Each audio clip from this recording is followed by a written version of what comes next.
नमस्कार, आप देख रहे हैं इंडिया न्यूज और मैं हूं आपके साथ शुभेंदु सिंह। देश में जब सैनिक स्कूलों में बेटियों के लिए दरवाजे खुल गए हैं तो कुछ मजहबी संगठनों को उनके क्वेड स्कूलों में भी पढ़ने पर ऐतराज है। वो देश में तालिबानी तौर तरीकों की पैरोकारी करते दिख रहे हैं। जमीयत उलेमा हिंद के अध्यक्ष अरशद मदनी की अपील में कुछ इसी तरीके की सोच नजर आती है। मुस्लिम संगठन जमीयत उलेमा हिंद ने भारत में समृद्ध मुसलमानों से बच्चियों के लिए अलग अलग स्कूल खोलने का आह्वान किया और संगठन के अध्यक्ष मौलाना अरशद मदनी ने लड़के और लड़कियों की एक साथ शिक्षा यानी क्वेड की एजुकेशन के खिलाफत की है। मौलाना अरशद मदनी ने लोगों से अपील की है कि वो लड़कियों के लिए अपने अपने क्षेत्रों में अलग से स्कूल और कॉलेज खोलें। मौलाना ने गैर मुस्लिमों से भी अपील की है कि वो भी अपनी लड़कियों की पढ़ाई लड़कों के साथ ना कराएं ताकि उन्हें अनैतिकता और दुर्व्यवहार से दूर रखा जा सके। हिंदुस्तान में रहते हैं, हिंदुस्तान का खाते हैं और तालिबानी सोच रखते हैं। ऐसी गंदी मानसिकता वाले लोगों को हिंदुस्तान में रहने की जरूरत नहीं है और जरूरत उन लोगों की भी नहीं है जो तालिबानी सोच रखने वालों मौलाना का समर्थन करते हैं। बीजेपी ने अरशद मदनी के इस बयान पर कड़ा ऐतराज जताया है तो वहीं कई मौलाना मदनी का समर्थन करते भी नजर आ रहे हैं। और ऐसे में बड़ा सवाल, तालिबानी सोच रखने वाले क्यों नहीं छोड़ देते हिंदुस्तान? मौलाना मदनी के मन में आखिर क्या चल रहा है और इसी को लेकर के ये बड़ा सवाल उठ रहा है।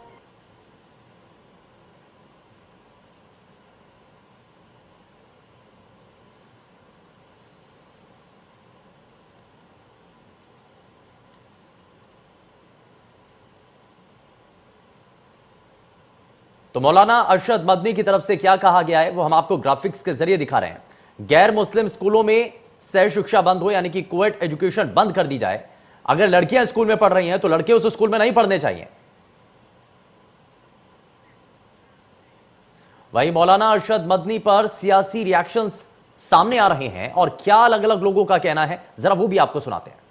देखिए, जहां देश में यशस्वी प्रधानमंत्री आदरणीय मोदी जी के नेतृत्व में महिलाएं देश का गौरव बढ़ा रही हैं, 11-11 महिलाएं देश का प्रतिनिधित्व कर रही हैं मंत्रिमंडल में और तमाम महिलाएं देश की सेना में काम कर रही हैं, डॉक्टर्स हैं, इंजीनियर्स हैं, पायलट हैं। वहीं पर जमीयतुल उलमाए हिंद का ऐसे समय पर ये तालिबानी विचारधारा का बयान आना ये दर्शाता है कि अभी कुछ लोग हैं जो तालिबान के समर्थन में खड़े हैं देश के अंदर और इनसे बचने की जरूरत है। हमारी एजेंसियां काम कर रही हैं क्योंकि इस तरह के बयान जो आते हैं वो साफ दर्शाते हैं कि तालिबानी विचारधारा के लोग और देश में राष्ट्रवादी विचारधारा के लोग, ये दो विचारधारा अभी भी देश में काम कर रही है। जिस तरह का बयान आया है, देश की बेटियों को पढ़ाया जाना चाहिए, देश की बेटियों को बढ़ाया जाना चाहिए, देश की बेटियों में सुरक्षा का भाव दिया जाना चाहिए, खिलाया जाना चाहिए, उनको खेल कूद में आगे किया जाना चाहिए। और वो क्या करती हैं इसका निर्णय वो स्वयं लें, कहाँ पढ़ती हैं इसका निर्णय वो स्वयं लें, उनके माँ बाप लें। इसमें किसी भी धार्मिक संगठन की दखलंदाजी की मुझे आवश्यकता नहीं लगती है। जितने भी धार्मिक संगठन हैं इस तरीके की बात करने की जगह समाज में व्याप्त कुरीतियों पर काम करें तो ज्यादा बेहतर होगा। भारत में कुछ संगठन ऐसे हैं जो तालिबान से प्रेरणा लेकर के काम कर रहे हैं, जो कट्टरपंथी सोच के साथ चल रहे हैं। जमीयत उलेमाए हिंद कुछ उसी तरह का संगठन दिखाई प्रतीत होता है। जिस तरह से अरशद मदनी ने महिलाओं को, बच्चियों को को एजुकेशन में पढ़ने से रोकने की बात कही है, ये तालिबानी सोच है। भारत में सब लोग एक साथ मिलकर के सहअस्तित्व के साथ रहते हैं। लिंग के आधार पर, जाति के आधार पर, मजहब के आधार पर किसी प्रकार का भेद करना यह सभ्य समाज की पहचान नहीं हो सकती है। देखिए,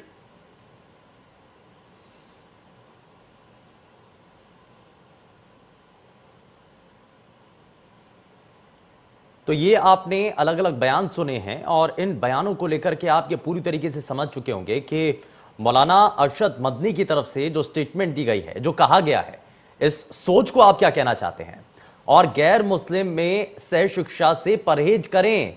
भारत के अंदर जब कानून व्यवस्था है, जब व्यवस्थाएं तय की जा चुकी हैं, तो अब उसके बाद ये अलग सोच क्या दर्शाती है और इस सोच का मकसद क्या है, इन सभी चीजों को लेकर के आज हम ये बहस करने जा रहे हैं, चर्चा करने जा रहे हैं और समझने की हम कोशिश करेंगे कि आखिर देश के अंदर जब विधान है, संविधान है, कानून है, नियम है, तो उसके बावजूद इस तरीके की सोच का आखिर मकसद क्या है। क्या यह तालिबानी सोच है?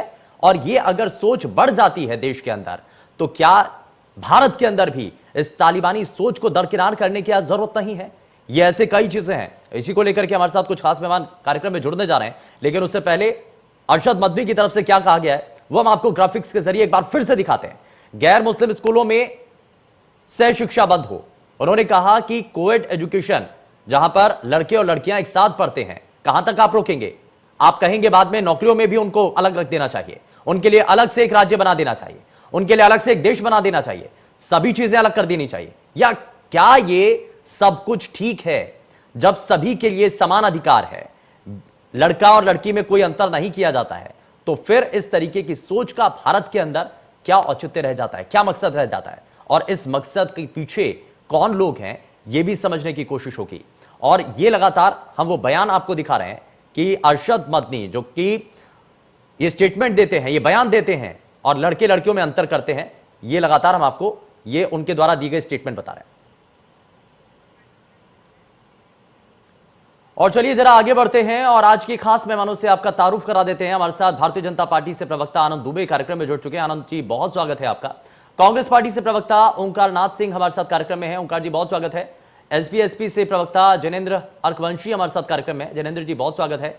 और हिंदू धर्म गुरु उमेशानंद महाराज हमारे साथ कार्यक्रम में है। वरिष्ठ पत्रकार हमारे साथ मनोज मिश्रा कार्यक्रम में जुड़ चुके हैं। मनोज जी बहुत स्वागत है। सभी खास मेहमानों का बहुत स्वागत है। लेकिन शुरुआत मैं सबसे पहले आनंद दुबे जी आपसे करना चाह रहा हूं। ये जिस तरीके के स्टेटमेंट्स हैं, ये जिस तरीके के बयान हैं, हमारे देश के अंदर संविधान है, कानून है, व्यवस्थाएं हैं, नियम हैं, तो फिर इस तरीके की सोच का आखिर मतलब क्या है और मकसद क्या है?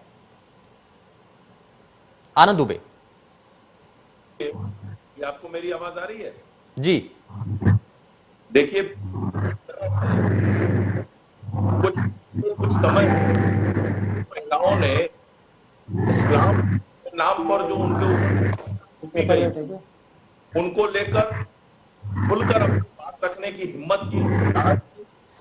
उनको देश में एक ऐसा माहौल था 2014 के बाद, जब उनको ये लगा कि जो दिल्ली की सत्ता में बैठे लोग हैं वो हमारे बारे में सोचते हैं, हमारे बारे में कुछ करना चाहते हैं, हमें मुख्य धारा में लाना चाहते हैं।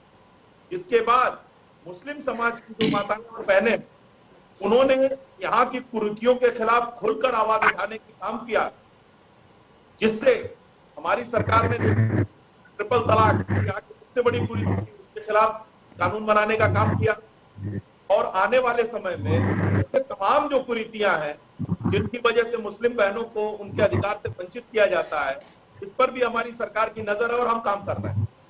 जो ये बदलाव आया है इसमें भी मौलाना है, उलेमा है, या तथाकथित जो कट्टरता के नाम पर और जो मुस्लिम समाज को अशिक्षित करने के नाम पर जो अपनी राजनीति चलाते हैं, ऐसे लोगों के अंदर एक भय उत्पन्न हो गया कि अगर मुस्लिम महिलाएं पढ़ लिख जाएंगी, उनकी शिक्षा दीक्षा बेहतर हो जाएगी, तो हम उन पर शासन कैसे कर पाएंगे? हम उनको अपने मदनी का जो ये बयान है वो स्पष्ट रूप से इस बात को उजागर करता है। मुझे हबीब जालिब का एक शेर याद आता है कि बहुत हमने सुनी है आपकी तकरीर मौलाना, मगर बदली नहीं अब तक मेरी तकदीर मौलाना। ये वो लोग हैं जो शुरू से मुस्लिम महिलाओं का विरोध करते हैं। ठीक है, यानी कि बच्चों को आगे बढ़ने के लिए मौका मिलना चाहिए और सभी के लिए समान अधिकार जब दिए गए हैं तो सोच का मतलब क्या है जरा वो भी समझ रहे हैं। और इसी को लेकर के सवाल मैं जरा जल्दी से एक लेना चाह रहा हूं इस पर। ओंकार जी मैं जल्दी से जरा आपसे रिएक्शन लेना चाह रहा हूं। सरकारें चाहे कोई भी हो, धर्मगुरु भी लगातार हमारे साथ कार्यक्रम में जुड़ रहे हैं, उनसे भी मैं रिएक्शन लूंगा, लेकिन सबसे पहले मैं आपसे ही जानना चाह रहा हूं। इसमें अलग अलग राजनीतिक दलों की भी तैयारी होती है। कोई भी प्रदेश के अंदर, किसी भी देश के अंदर अगर सरकार बनती है तो उनका भी रोड मैप होता है। इससे पहले आपने भी सत्ता पर राज किया है, देश में कई सालों तक आपने सरकारें चलाई हैं, राज्यों के अंदर सरकारें चलाई हैं। तो ये जो देश के अंदर संविधान है, विधान है, नियम है, कानून है, लेकिन उससे इतर अगर इस तरीके की मांग उठने लगेंगी, इस पर आपको क्या कहना है? नहीं, ये बहुत ही आपत्तिजनक बयान है और इस तरह के बयानों की हम निंदा करते हैं। और ये अफसोस की बात कि इस तरह के बयान देने वाले कोई खाली मुस्लिम ही नहीं है, हिंदू भी है और हर पार्टी में। मैं उसकी निंदा करता हूँ, क्योंकि अभी आप देखिए अरशद मदनी का बयान दिखाया जा रहा है। हम भूल गए उत्तराखंड के मुख्यमंत्री जो थे तीरथ सिंह जी, उन्होंने क्या स्टेटमेंट दिया था लड़कियों के लिए। ऐसे ही अभी आज ही अखबार में निकला है, यति नरसिंह नंद है, कोई डासना में देवी का मंदिर है, उनके ऊपर 3 केस दर्ज हुए हैं। उन्होंने आपत्तिजनक बयान दिया था राष्ट्रीय महिला आयोग के अध्यक्ष के खिलाफ।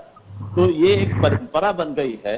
कोई आज कहता है 5-5 बच्चे पैदा करिए, कोई कहता है हाँ पंचायतें आदेश दे देती हैं कि जीन्स नहीं पहन सकती लड़कियां, मोबाइल में बात नहीं कर सकती। कोई फ्रेंडशिप में अगर क्या कहते हैं लड़के लड़कियां मिलते हैं तो उनको मारने के लिए दौड़ते हैं लोग। तो ये एक सिस्टम है, ये तालिबानी सोच नहीं है, ये एक कुंठित सोच है लोगों की। तालिबानी सोच के साथ में कुंठित सोच है कि हम जो कहें हम जो करें वही सही है, बाकी सब गलत है। इससे इनको उभरना चाहिए। लड़कियां अच्छा ये इतने मूर्ख हैं। हाँ। आप देखिए असद मद्दी भूल गए 12वीं शताब्दी में रजिया सुल्ताना सुल्तान हुई थी। आप देख लीजिए मुस्लिम कंट्रीज की बात करें, पाकिस्तान में बेनजीर भुट्टो रही, वहां पे शेख हसीना रही, और यहाँ पर देख लीजिए हमारे यहाँ इंदिरा जी रही। यूएनओ में जब देश आजाद हुआ तब ठीक है, बेटियां जब देश और दुनिया के अंदर अपना परचम लहरा रही हैं तो उनको दायरे में सीमित कर देना ये कितना सही है। मौलाना ठीक है ओंकार जी, मौलाना इमरान सिद्दीकी हमारे साथ कार्यक्रम में जुड़ चुके हैं। बहुत स्वागत है सर आपका कार्यक्रम में। लेकिन सबसे पहले मैं आपसे रिएक्शन लेना चाह रहा हूं, ये सोच को आप क्या कहना चाहते हैं, और जिस तरीके का जो स्टेटमेंट दिया गया है क्या आप भी इससे तारुफ रखते हैं?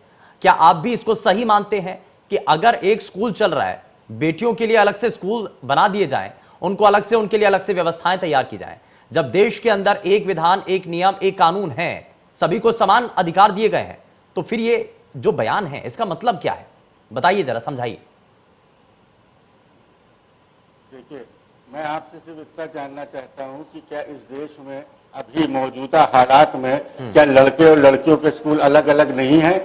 तमाम स्कूल ऐसे हैं जहां लड़कियों के चलने महिला कॉलेजेस हैं। ये व्यवस्था इस देश ने ही बनाई है, ये व्यवस्था इस देश की थी है। ये कहना कि नहीं सब पूरे हो जाए, ये एक सोच है जो थोपी जा रही है। कोई एजुकेशन ना हो तो दोनों तरफ वही बात है। हर आदमी को आजादी होनी चाहिए कि जो जिस तरीके से पढ़ना चाहे उसको पढ़े।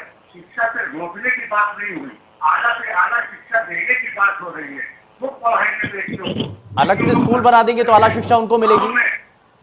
गाँव में तमाम आप कहां तक आकर के रोकेंगे मौलाना? ये जो है वो ड्रॉप आउट हो जाती है, जहाँ जो है वो ड्रॉप आउट हो जाती है, फिक्रियां करते हैं, माँ बाप उनको घर बना देते हैं। संविधान भी है, कानून भी है, रोकते भी है, लेकिन फिर भी जो है इस तरीके की घटनाएं आपके चैनल से सुनने में आती है। अगर उस व्यवस्था में अगर कोई आदमी ये कहता है कि औरतें और लड़कियों और लड़कों की शिक्षाओं को किया जाए, और अगर ऐसी कोई व्यवस्था जो पहले से मौजूद है उसी को और बढ़ाया जाए, तो क्या हर्ज है? आप इससे सहमत हो सकते हैं, असहमत हो सकते हैं। जो देश की जो सरकार है वो देखेगी अपनी सुविधा और अपने। सर, सहमत और असहमत होने की बात तो तब आएगी ना अगर देश के अंदर कोई कानून बना हुआ है, कोई सिस्टम तैयार किया हुआ है, तो उससे इतर अगर आप जाकर के बात करेंगे तो सहमत असहमत की तो बात ही नहीं है ना। नियम कायदे कानून भी तो है ना।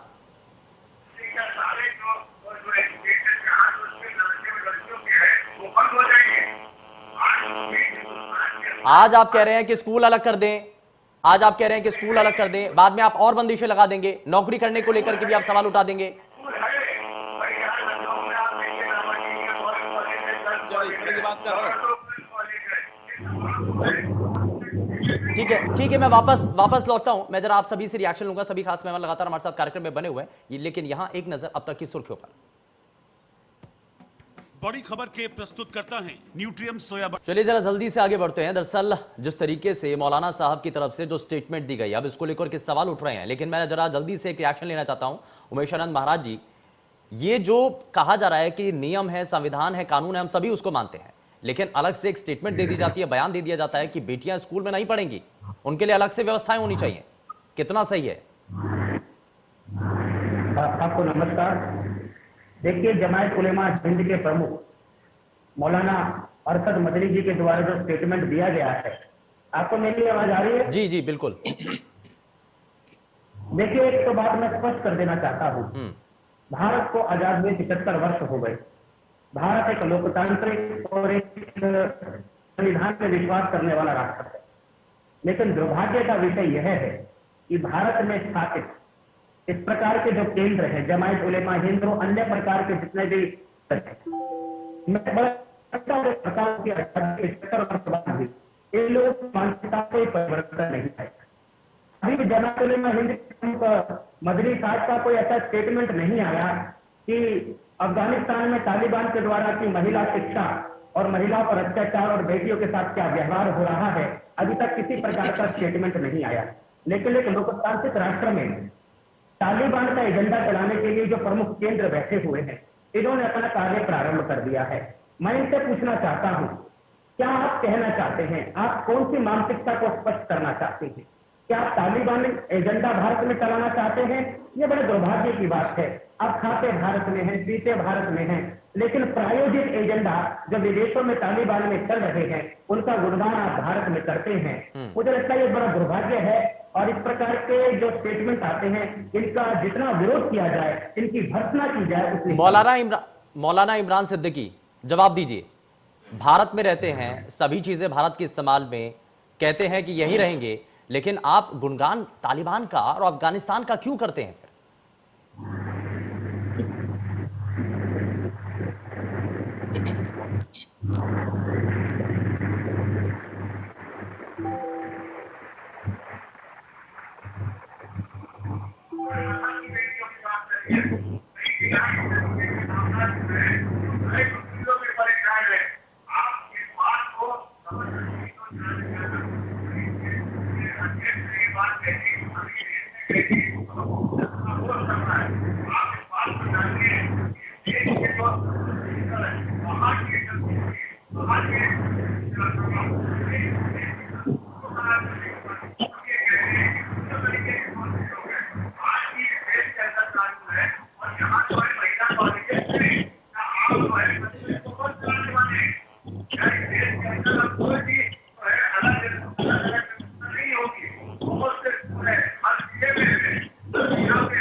नहीं तो सर, देश के अंदर कानून भी तो है ना, विधान भी तो है ना।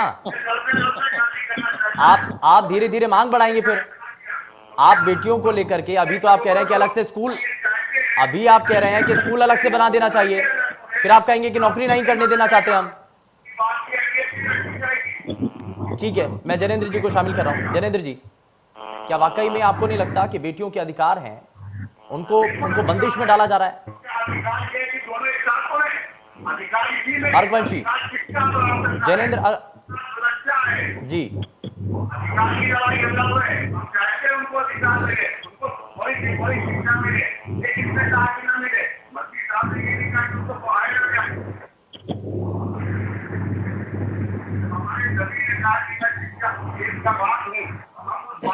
शुभेंदु, आवाज नहीं आ रही जी। जनेंद्र, मेरी आवाज पहुंच रही है आप तक? आपकी आवाज आ रही है, इनकी नहीं आ रही, सिद्दीकी साहब। ठीक है, जनेंद्र जी आप रिएक्शन दीजिए। आपको क्या नजर आता है, आपको क्या लगता है कि बेटियों के अधिकारों पर यह कुठाराघात नहीं है, शुरुआत नहीं हो चुकी है क्या? और तालिबानी सोच इसको ना कहें तो क्या कहें फिर?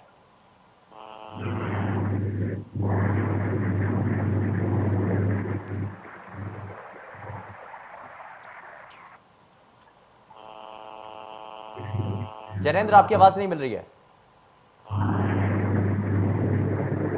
मैं ये कहना चाह रहा हूं कि देश में ऐसी कट्टर सोच वालों की जो कमी नहीं है, चाहे वो यति नरसिंहानंद जी हों, चाहे प्रधानमंत्री जी हों, चाहे वो मोहन भागवत जी हों, चाहे कोई भी, मतलब दोनों धर्मों में मौलाना भी हैं, नेता भी हैं, धर्म गुरु भी हैं, जो महिलाओं के अधिकारों पर कुठाराघात करने पर तुले हुए हैं और अपनी तालिबानी सोच की मानसिकता का बार बार परिचय देते हैं।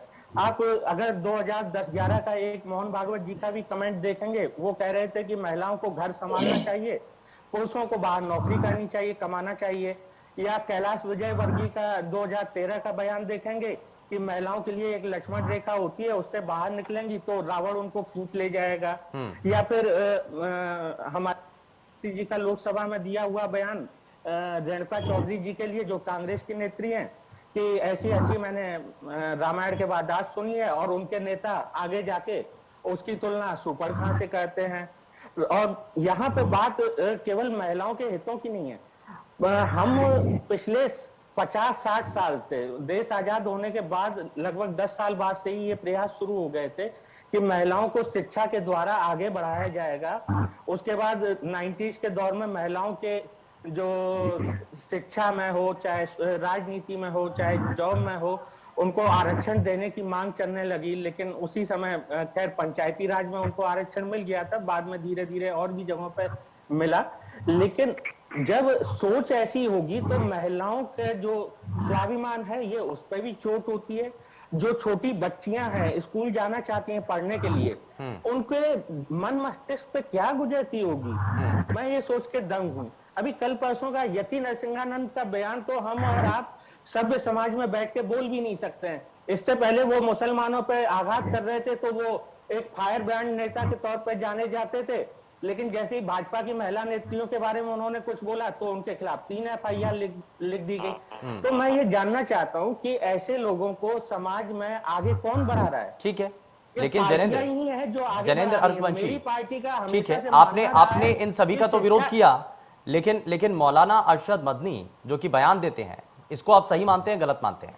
पहले तो ये बताइए। मैं वही बता रहा था कि हमारी पार्टी का मानना है कि ऐसे जो बयान देने वाले बयान वीर हैं, तालवानी सोच वाले हैं, समाज को हजारों साल पीछे ले जाना चाहते हैं, ऐसे लोगों के लिए भी कानून बने। जैसे कि हिंदू मुस्लिम वैमनस्य फैलाने वालों के लिए कानून है, जहरीली भाषा का उपयोग करने के ऊपर उनको जेल में डाल दिया जाता है, वैसे ही महिला। ठीक है, मैं थोड़ा सा आगे बढ़ता हूँ। वरिष्ठ पत्रकार हमारे साथ मनोज मिश्रा भी कार्यक्रम में बने हुए। मनोज जी, अब ये हमने बयान भी सुन लिया, अलग अलग राजनीतिक दलों को भी हमने सुन लिया है, धर्म गुरुओं को भी हमने सुन लिया है, सबकी अपनी अपनी दलील है। लेकिन इसमें नजर क्या आता है? ये शुरुआत होती जा रही है, या इसको मान ले कि ये संवैधानिक तौर पर एक अधिकार भी है कि अलग से पढ़ाना चाहते हैं, तो ये सही है क्या? शुभेंदु जी, बड़ा अजीब सा लग रहा था। इतनी इस बयान के पीछे राजनीतिक पार्टियों के जो भी प्रवक्ता पैनल पे बैठे हुए हैं, किसी ने सीधी बात करने के बजाय बल्कि पुरानी बातों को आरोप प्रत्यारोप, इन्होंने ये कहा, इन्होंने कहा, कहीं न कहीं इसी पे घूम रही है। मैं आपको ले जाना चाहूंगा एक शब्दों में और एक बात में। लड़कों के साथ ना पढ़े लड़कियां, इस बयान का सामूहिक तौर पर खंडन होना चाहिए। 21वीं सदी में हम बढ़ चुके हैं।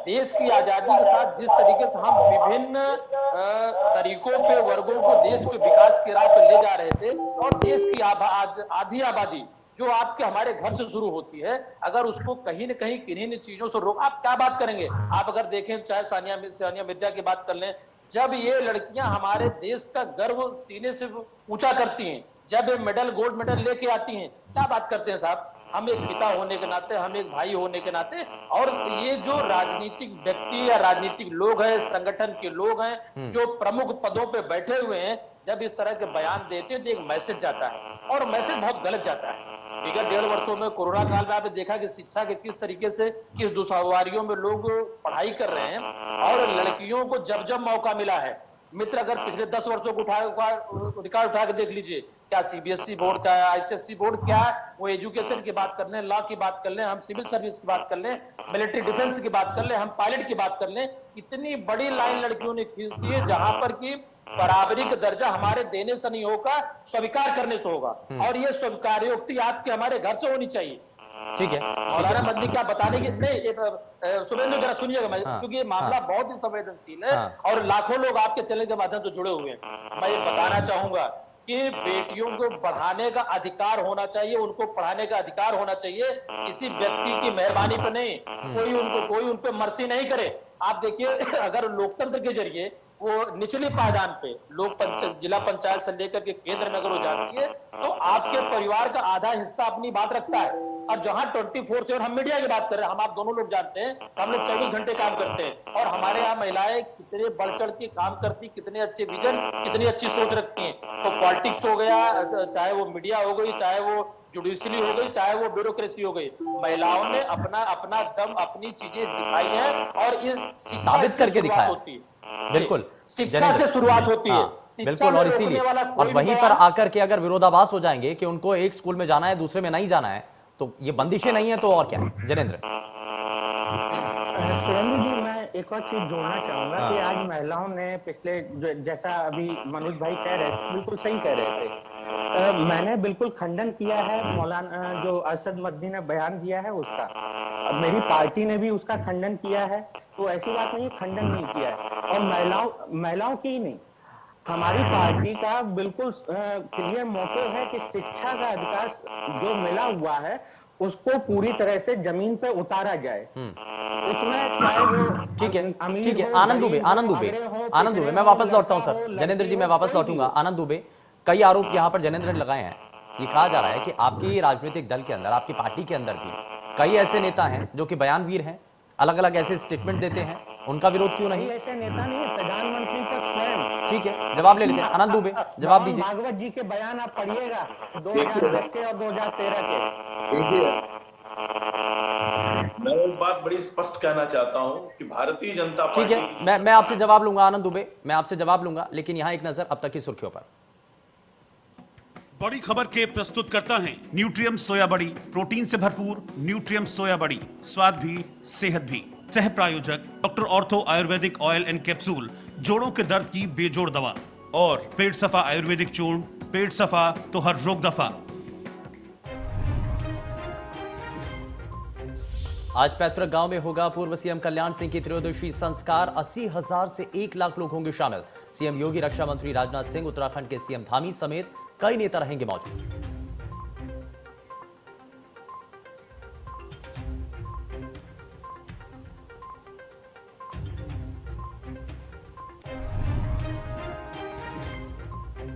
जनाक्रोश और जन क्रांति यात्रा के बाद आज से समाजवादी पार्टी निकालेगी जनादेश यात्रा। पीलीभीत से होगी यात्रा की शुरुआत। जनादेश यात्रा का मकसद लोगों से संवाद करना।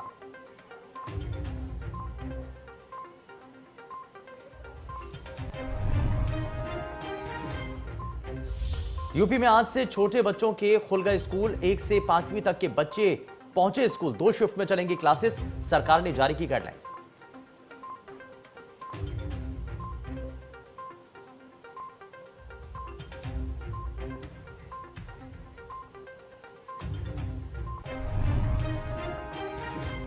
और चलिए जरा जल्दी से आगे बढ़ते हैं। सभी खास मेहमान लगातार हमारे साथ कार्यक्रम में बने हुए हैं, लेकिन मैं आनंद दुबे जी जरा जल्दी से आपसे रिएक्शन लेना चाहता हूं।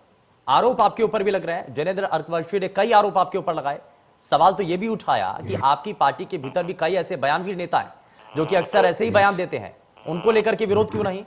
उनको लेकर के कोई सवाल क्यों नहीं? नहीं, देखिए, तो कोई भी इस तरह का बयान देता है, चाहे वो किसी भी दल का हो, किसी भी संस्था का हो, किसी भी धार्मिक संगठन से जुड़ा हो, उसके बयान की निंदा की जानी चाहिए, भर्त्सना की जानी चाहिए। आप प्रधानमंत्री जी की निंदा करते हैं? आप मोहन भागवत जी की निंदा करते हैं? आप किस बयान की बात कर रहे हैं? मैं मोहन भागवत जी के 6 जनवरी 2013 को दिए बयान की निंदा करने की मांग कर रहा हूँ आपसे। उन्होंने कहा महिलाओं को केवल घर गृहस्थी संभालनी चाहिए और पुरुषों को घर चलाने का जिम्मा उठाना चाहिए। उन्होंने कहा महिलाएं अपनी ड्यूटी पूरी करें, नहीं तो उनको छोड़ दिया जाएगा। इस तरह का कोई बयान नहीं दिया है। 6 जनवरी 2013 की आप इंडिया टुडे उठा के देखिएगा, आपको बयान मिल जाएगा। प्रधानमंत्री, इसी वजह से मैं तारीख के साथ बता रहा हूँ। दूसरा बयान भी मैं बता देता हूँ, 18 फरवरी 2020 का। शिक्षा और समृद्धि से तलाक के मामले बढ़े हैं, उनका कहना था। आप इस बात को जायज मानते हैं कि शिक्षा की वजह से तलाक बढ़ रहे हैं? नारियों को जन्म दिया और हमारे, आप इस बात को सही ठहराते हैं कि शिक्षा की वजह से तलाक बढ़ रहे हैं? महिलाओं को घर संभालना चाहिए, महिलाएं नौकरी न करें। बढ़ाने वाले लोग हैं। आपकी तरह नहीं तो मसूद गाजी की मजाक पार्टी का एक मोटो बिल्कुल क्लियर है कि शिक्षा सभी को मिलनी चाहिए। और ऐसे सोच वाले लोगों को ठीक है, तभी आगे बढ़ेगा। ठीक है जनेंद्र, ठीक है, मैं थोड़ा सा आगे बढ़ता हूं। मौलाना इमरान सिद्दीकी, अलग से शैक्षणिक संस्थान बना देने चाहिए क्या इस देश के अंदर? यही चाहते हैं आप?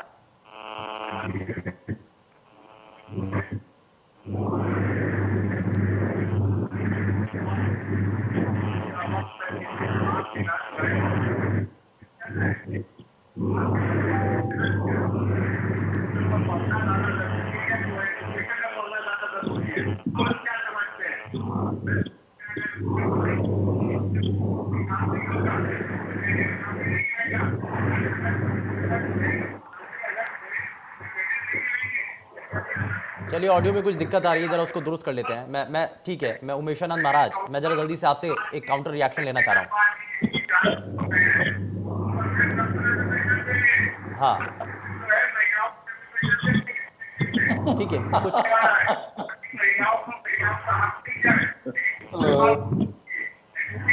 नहीं तो अलग से शैक्षणिक संस्थान, अलग से आप सारी चीजें अलग से इसकी डिमांड करने लगेंगे, ये कितना सही है सर?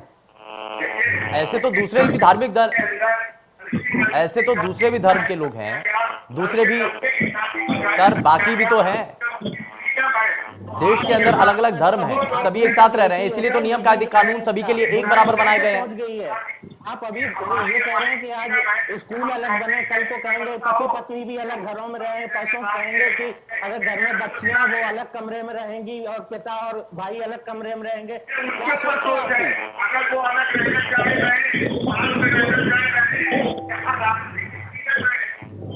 ठीक है, उमेशानंद महाराज जी आप भी आइए।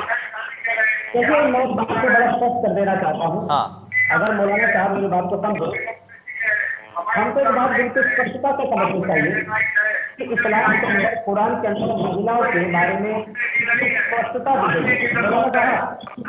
मौलाना साहब, मुझे लगता है कि मैं आपके बारे में ही चर्चा कर रहा हूँ कि कुरान के अंदर महिलाओं की कितनी स्पष्टता की गई है, उसका ध्यान हमको रखना चाहिए। इस्लाम के अंदर महिलाओं की स्थिति के बारे में क्या चर्चा की गई है? इस्लाम में महिलाएं मात्र बच्चा पैदा करने की व्यवस्था मात्र है, अधिक से अधिक बच्चे पैदा करने की व्यवस्था मात्र है। आपका उद्देश्य, मैं एक बात स्पष्ट कर देना चाहता हूं, और वो ये बात यह है कि जितने भी पैनलिस्ट बैठे हैं, चाहे समाजवादी पार्टी हो, कांग्रेस के हो, हमको एक बात को स्पष्ट कर देना चाहिए। जहां तक भारत रानी लक्ष्मीबाई, पद्मती, चेन्नम्मा, अहिल्याबाई होलकर, सीता, ये भारत राष्ट्र इन महान महिलाओं का राष्ट्र रहा है। हमको इनकी व्यवस्था को समझना चाहिए। भारत की महिलाओं ने घर की व्यवस्था भी संभाली है, बाहर की व्यवस्था भी संभाली है। आज हमारे राष्ट्र की महिलाएं बड़े बड़े पदों पर विराजमान हैं। लेकिन मैं एक बात स्पष्ट कर देना चाहता हूं, ये जो पैनलिस्ट बैठे हैं, इनकी भी समस्या है, इनके लिए भी दुर्भाग्य की बात है। ये मौलाना साहब के द्वारा दिए गए स्टेटमेंट की डायरेक्ट आलोचना नहीं कर सकते। कोई पूछ ले सरसंघ चालक जी को ऐड कर सकते, जयेंद्र सिंह आपको टोक नहीं रहा था। जयेंद्र जी, इतना पूछता हूँ, आपने टोक नहीं रहा था। आलोचना जनेंद्र अरफवंशी, एक मिनट जरा, ठीक है, मैं आपको मौका दूंगा। सुनिए जरा, सुनिए। हम खंडन कर रहे हैं, आप बोल लीजिएगा, जब आपका मौका आएगा बोलिएगा, जब आपका हमारा मौका नहीं, मैं बता रहा हूँ, ये आप क्या बात कर रहे हैं? आप हमसे कह रहे हैं, उसको एक बात आप समझें, ये तालिबानी सोच जो है सिर्फ मुसलमानों में नहीं बसती है, ये भारतीय जनता पार्टी और हिंदू संगठन जैसे बहुत से लोगों में बसती है, और बहुत लोगों ने इस बात को कहा। ओंकारनाथ सिंह जी, मैं इसके बाद आपसे रिएक्शन होगा, ठीक है? ओंकार जी, मैं आता हूँ आपके पास, जरा सुनिए तो सही, पहले स्टेटमेंट तो सुन लीजिए, उनकी बात तो सुन लीजिए पहले जरा। लड़कियों पर छोड़ दीजिए, उनके माँ बाप पे छोड़ दीजिए, उनके माँ बाप चाहेंगे महिलाओं का स्कूल बनाओ। ठीक है उमेशानंद जी, ठीक है उमेशानंद जी, ठीक है, ठीक है।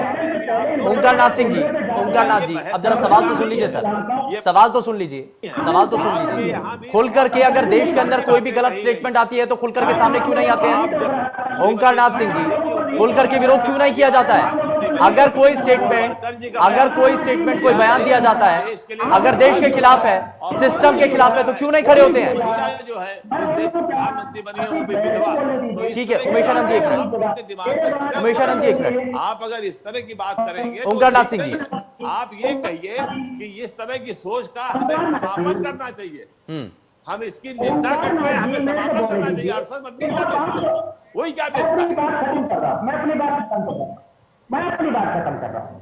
ठीक है, मैं ये कह रहा हूँ जी, इन बड़े बड़े इस्लामिक केंद्रों का जो प्रयोजित एजेंडा है, जो तालिबानी एजेंडा है, आप लोगों का जो है सौभाग्य बोल लीजिए, आप लोग की मजबूरी है, मुसलमानों के वोट बैंक के चक्कर में आप लोगों को कोई मजबूरी नहीं है। ओंकारनाथ सिंह जी, जरा सुनिए तो सही, पहले आप जवाब तो सुन लीजिए, उसके बाद रिएक्ट कीजिएगा। कोई मजबूरी नहीं है। हिंदुत्व के लिए किया ही क्या है कांग्रेस ने? क्या आपके मैनिफेस्टो इलेक्शन मैनिफेस्टो में राम मंदिर निर्माण की चर्चा अब तक हुई है? कि आप जो हम लोग क्या जाने, ठीक है, जरा रिएक्शन ले रहा हूं मैं। ओंकार नाथ सिंह जी जरा जवाब दीजिए। ओंकार नाथ सिंह जी, आप अगर अपने आप को ठीक है उमेशानंद जी, उमेशानंद महाराज जी, उमेशानंद जी ठीक है, जरा आप जवाब ले लेते हैं। ओंकार नाथ सिंह जी जरा जवाब दीजिए।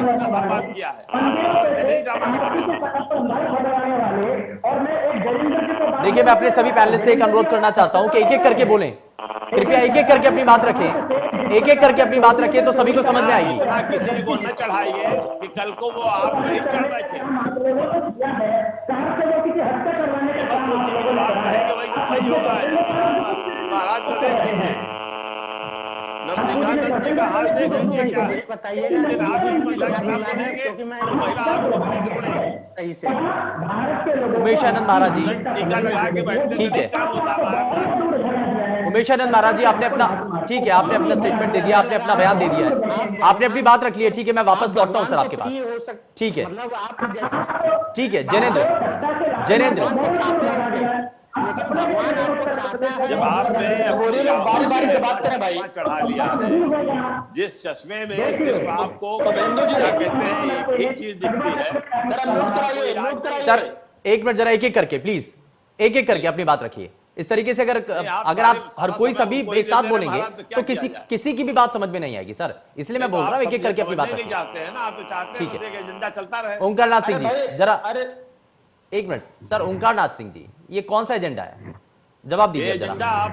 मैं इसीलिए आपको मौका दिया। ठीक है, ये देश के लिए खतरनाक एजेंडा है। मैं आपको ये समझाना चाह रहा हूं कि इस सोच का आप सबका निंदा कीजिए। सर मैं तो ये सिर्फ सीधा सा सवाल कर रहा हूं कि अगर देश के अंदर अलग से विधान नियम के खिलाफ, कानून के खिलाफ अगर कोई स्टेटमेंट दिया जाता है, क्या वो गलत नहीं है? मैं तो सिर्फ इतना सा सवाल कर रहा हूं। हम इसकी निंदा करते हैं, लेकिन ये कौन सा कहने का मतलब कि आप खाते यहाँ की है, सोचते वहां की है। हाँ। ये कौन सी बात हुई? हाँ। आप क्या हिंदुओं में नहीं लोग कहते हैं कि महिला स्कूल में पढ़ाना चाहिए?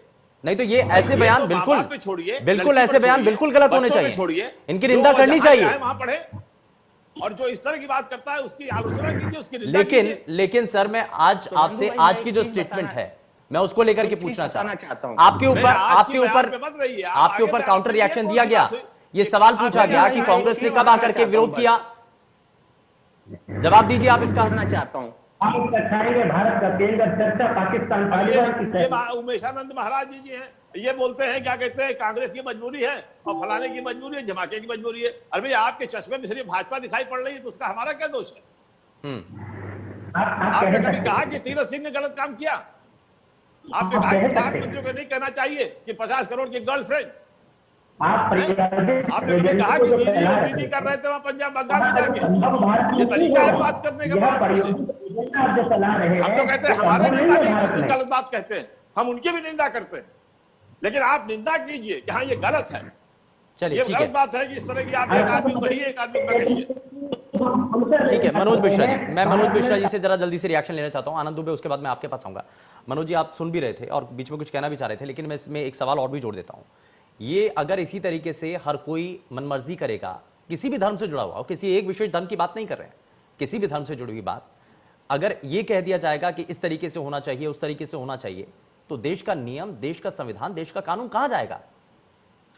शुभेंदु जी, मैं जरा अनुरोध करूंगा पैनल बैठे सारे लोगों से कि सबकी बात नहीं है पाती, जब आप लोग बीच में टोकते टोका टिप्पणी करिए पर अपने नंबर आने के बाद।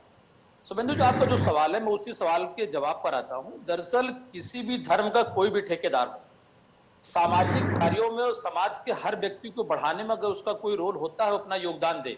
लेकिन जिस चीजों से देश चलता है, संविधान चलता है और हम सब उसका अनुपालन करते हैं। और शिक्षा एक ऐसा मामला है कि कश्मीर से लेकर कन्याकुमारी तक सभी राज्य सरकारें, देश की सरकारें एक नारा लेके चल रही है, बेटी बचाओ बेटी पढ़ाओ। और इस तरह की बातें अगर आती हैं तो कहीं न कहीं उन बातों का असर पड़ता है। लेकिन चूंकि अब चीजें बदल चुकी हैं, हम 90s के दौर में नहीं है, हम 70s 80s के दौर में नहीं है, जब इन मौलानाओं के फतवे, हो सकता है मेरी बात अगर किसी को बुरी लगे मैं माफी चाहूंगा, ये फतवे बहुत कुछ बदला करते थे। लेकिन बदली परिस्थिति में, बदले परिवेश में, पर शिक्षा के योगदान से, उसमें मैं सिर्फ शिक्षा की बात करता हूं, कोई भी वर्ग हो, कोई भी जात हो, कोई भी धर्म हो, अगर उसके लोग शिक्षित होंगे शुभेंदु जी, तो वहां पर सोच का, गलत भावना का, गलत धारणा का असर कम पड़ता है। बेटियां पढ़ेंगी, समाज बढ़ेगा। और समाज का एक परिवेश नहीं होता है। आप अगर हम आप खुद देखें कि अशिक्षा, जो लोग हमारे परिवार में शिक्षित रह गए किन्हीं भी कारणों से, आज उनकी क्या स्थिति है, चाहे वो सोशली बात कर ले, चाहे सोच की बात कर ले, या समाज के योगदान की बात कर ले। तो इस तरीके की बातें समाज में 50% आबादी के योगदान को रोकती हैं, मनोबल टूटता है, और ऐसी बातें नहीं होनी चाहिए। ये बहुत गलत बात है। और किसी भी, मैं सबकी बात कर रहा हूं, वो कोई किसी पार्टी से हो सकता है, कोई किसी संस्था से हो सकता है, मेरा किसी से कोई मतलब नहीं है। पर एक बात जरूर कहूंगा कि समाज इन बातों की स्वीकारता नहीं करे। लड़कियों को हम लोगों ने नहीं, बल्कि इस देश के संविधान ने, कानून ने और बाकी लोगों ने यहां तक पहुंचाया, वो आगे जाने के लिए तैयार है। लड़कियां लड़कों से बेहतर हैं, आप उनको मौका तो दीजिए। वो घर में काम करने के बाद भी बेहतर परफॉर्मेंस दे रही है, और हर सेक्टर में आपने देखा है। तो शुभेंदु जी, मैं फिर कहना चाहूंगा सारे लोगों से, आप अपनी पार्टी की लाइन और सब पर बातचीत करिए, उसकी बातें चलेगी, लेकिन कम से कम कुछ मामले ऐसे होते हैं जहां पर पार्टी लाइन से ऊपर भी बात करने को होता है। और इस तरीके के जो भी लोग हैं, चाहे वो हिंदू धर्म के लोग हो, मुस्लिम धर्म के, किसी अन्य धर्म के लोग हो, अगर ऐसे बयान देते हैं तो सब बयानों का सामूहिक खंडन करना चाहिए। और हम लोग इस बात की बात आपके चैनल के माध्यम से, मीडिया के माध्यम से कहना चाह रहे हैं। और हमने देखा है कि बराबरी की दर्जा हर वर्ग में महिलाओं को है। जब तक महिला शिक्षित नहीं होगी, बेटी शिक्षित नहीं होगी, तब तक देश आगे नहीं जा सकता है। जीता जाता उदाहरण अभी तालिबान और बाकी हम लोग देख रहे हैं। हम उसकी चर्चा नहीं करना चाह रहे थे आपकी सब्जेक्ट पे या इस चैनल के माध्यम से, लेकिन तालिबान में अगर आप जाइएगा, यही रूढ़वादी सोच के लोग हैं जो बस से बदतर स्थितियां कर चुके हैं। कहां बात करते हैं साहब, हम तुलना करते हैं विकसित देशों की, हम बात करते हैं अमेरिका की आबादी में, तो हम अभी कंट्रोल कर नहीं पा रहे हैं। और विकास की बात करते हैं, विकास तभी होगा जब समुचित विकास होगा। और शुरुआत शिक्षा से ही है, शुरुआत शिक्षा से ही है। मौलाना सिद्दीकी, जयेंद्र वापस आऊंगा, ठीक है। मिश्रा जी, आपने बड़ी अच्छी बातें कही, लेकिन जरा भाई मेरे ईमानदारी से बताइएगा, एक सेकंड शुभेंदु जी, एक सेकंड ओंकार जी, ईमानदारी से बताइएगा, घर की प्रॉपर्टी में अपनी बहनों को कितने लोग हिस्सा देने के लिए शहर से तैयार रहते हैं? नहीं तो सर, इसकी शुरुआत तो आपसे ही होगी ना। ये सारी चीजें, सब चीजों पर ये तो आपके ऊपर भी अधिकार दिया गया ना। शिक्षा की बात है, लेकिन शिक्षा के हिसाब में पैरोकारी करने वाले लोग ये सब चीजों को समझे। ठीक है मनोज जी, जरा जवाब दे दीजिए जल्दी से जवाब। मैं मौलाना सिद्दीकी, उसके बाद आपके पास आता हूं। बराबर रखे, ठीक है, तब तो बात बनती है। और खाली ठीक है, अब जरा जवाब तो सुन लीजिए सर ओंकारनाथ। मैं जवाब देता हूं, मैं जवाब। देखिए, बेसिकली बहुत सारी चीजें ऐसा बदलाव हुआ है जिसको कानून ने बदलाव किया है। और अगर आप कानून में जाएंगे तो देखिए, देना कोई मर्जी की बात नहीं होती, अधिकार की बात। वही तो मैं कह रहा हूं, लड़कियों का, सुनिए, आप जो कर लीजिए, अरे भाई लेकिन मन से सोचिए, कानून तो सब करता है, कानून करा रहा है तो आप कर रहे हैं मजबूरी में। अगर किसी लड़की ने, सुनिए, किसी लड़की ने अगर मौका तो दे दिया आपने, नहीं करा तो आप उसे फुसला क्या? सर यही तो सवाल है ना ओंकारनाथ सिंह जी, कहने की बात, मुद्दे की बात नहीं करेंगे, इधर उधर गोल गोल घूमते रहेंगे। सिस्टम चल रहा है, ठीक है, पहले आप ठीक है। सुधार करिए। मौलाना सिद्दीकी, मौलाना सिद्दीकी, मेरा सवाल आपसे ये है, मौलाना सिद्दीकी, मौलाना इमरान सिद्दीकी, मेरा सवाल आपसे ये है, अलग से शैक्षणिक संस्थान अगर बना दिए जाए बेटियों के लिए, आपको क्या लगता है उससे कुछ सुधार आएगा? क्या होगा उससे?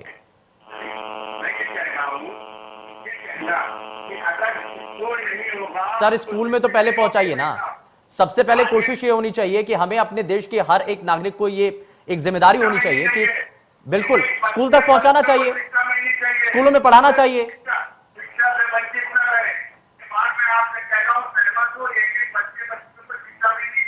हाँ, लेकिन अगर मेरा ये कहना है, कुछ बच्चियां अगर इस बात से महरूम हो जाती है कि अगर वो नहीं जाना चाहती है, गाँव का माहौल हो, समाज का माहौल हो, तो क्या ये गलत है? आप ये सही नहीं होगा। नहीं, डर किस बात का है फिर?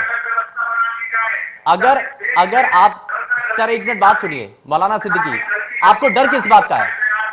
अगर एक स्कूल में लड़का लड़की दोनों पढ़ रहे हैं तो उसमें डर किस बात का है आपको? नहीं सर, डर किस बात का है ना, आपको ये तो बताइए। क्यों आप ये चाहते हैं कि अलग से यूनिवर्सिटी बन जाए, अलग से कॉलेज बन जाए, अलग से स्कूल खुल जाए, शिक्षण संस्थान अलग से क्यों बने? किस बात का डर है आपको?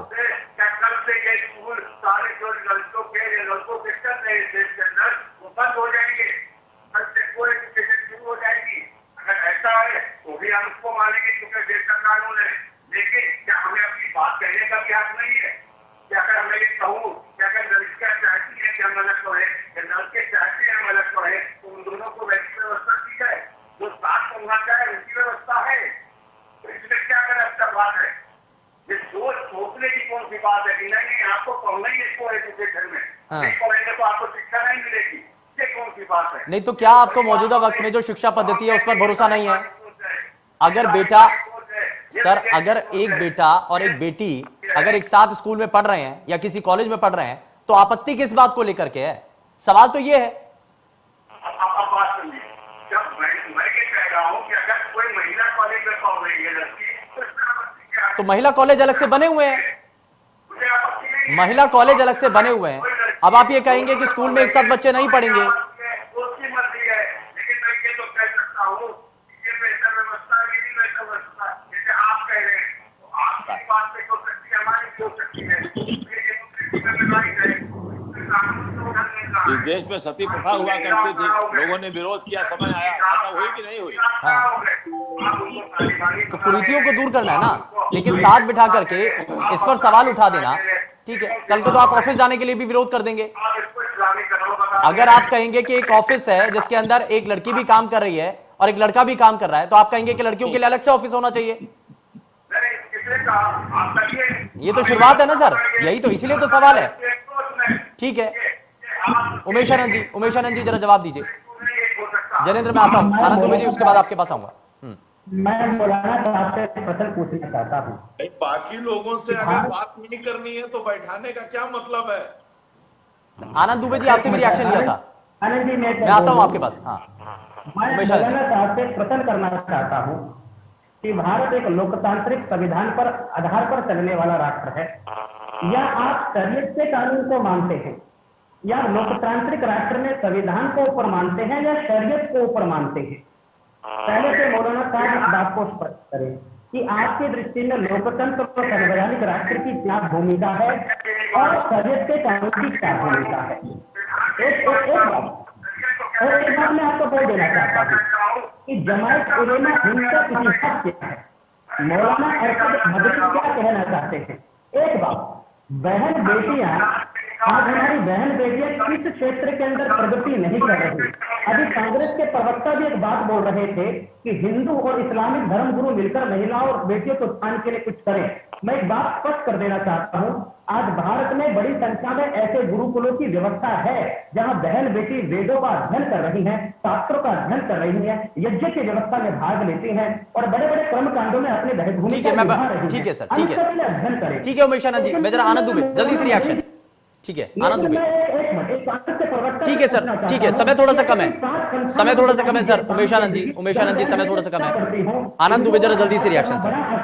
लेकिन संविधान बना है या शरीयत बना है, एक बार इस पर इसमें आनंद दुबे मुझे सुन पा रहे हैं आप?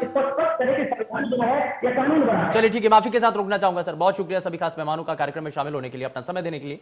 लेकिन इस तरीके के बयानों को लेकर के सवाल उठते हैं कि अलग से शैक्षणिक संस्थान बना दिए जाए, तो सवाल अपने आप में है कि आज से इसकी शुरुआत होगी तो देश का संविधान, विधान, नियम, कानून कहां जाएंगे। पेशकश में फिलहाल के लिए बस उतना ही। नमस्कार।